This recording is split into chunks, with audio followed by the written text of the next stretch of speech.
At the Queensbridge building, we've got a collection of common areas that have been carefully considered and curated that work to each of the occupants' lifestyles, or the residents' lifestyles that we're seeing moving into the Queensbridge building. Some quick examples of that.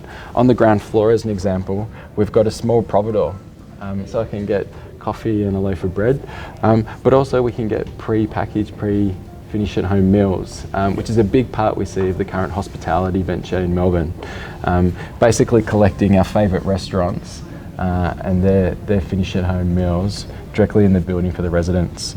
As we move up to level 1, we've designed a whole floor work club for the residents, which is basically like a work from home provision. We've got spaces that allow people to come down out of their building during the day, book a small meeting area, do some work, read the paper, both in a sort of open work club style, but also in small private rooms, so they can have a meeting, have a phone conversation, that's right, or do things like podcasts. You know, we've got podcast studios and small bookable rooms that basically facilitate any business integration with people's living from home requirements. Some of those images we can even see up here, these are in draft format, but these beautiful meeting rooms that have been designed in collaboration with David Flack, our specialist interior designer, and you can see how they look out through Indigenous landscape that we've used everywhere to green each of the spaces on the work club floor.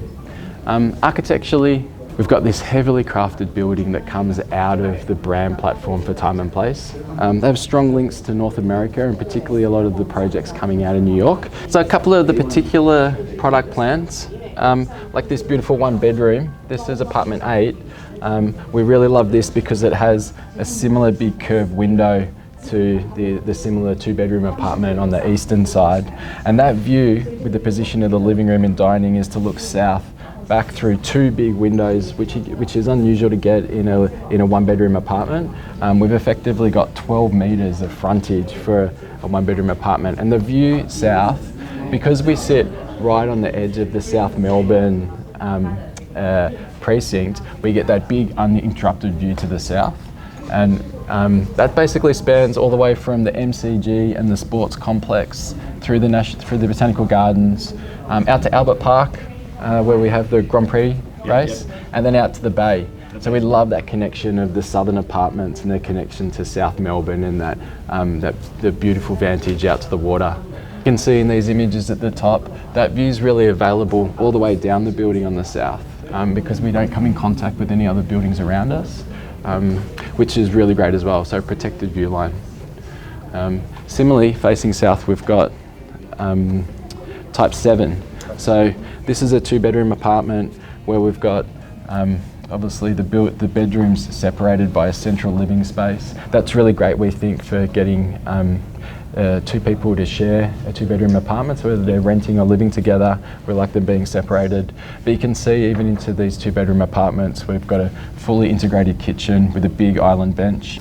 And so you can see in the plans, we start to identify a lot of the design elements that we'd normally find in a luxury residence coming into these 2-bedroom apartments. So whether this is an image of this apartment here, where we've got a big storage locker in the living room, we've got a big entry joinery piece and a study. And you can see them start to locate in the plan, where we've got the island bench, large kitchen, and entry joinery, somewhere to put my coats and cupboards, shoes and handbag. And then large amounts of storage and joinery offered into each of the bedrooms with a custom design cupboard stack that has all the drawers for all the bits and pieces that I want to collect in my apartment. And similarly with on the east, this is on the eastern side, this is our 05 apartment, and you can see really similar language with the split bedrooms, fully serviced wardrobes to the rooms, which is important in the apartments. And then we've got a large kitchen with large island bench, which we love. Particularly in this type, that island bench sits in the centre of the living room, which is really great for entertaining. So having that point of conversation in the middle of the apartment. We've got a dedicated dining area. And then importantly, we've designed studies into all the apartments so that we've got a working from home capability or studying from home capability, which is really important at the moment. Each of the rooms in every apartment, some identity in the as we see the buildings in the silhouette of the city.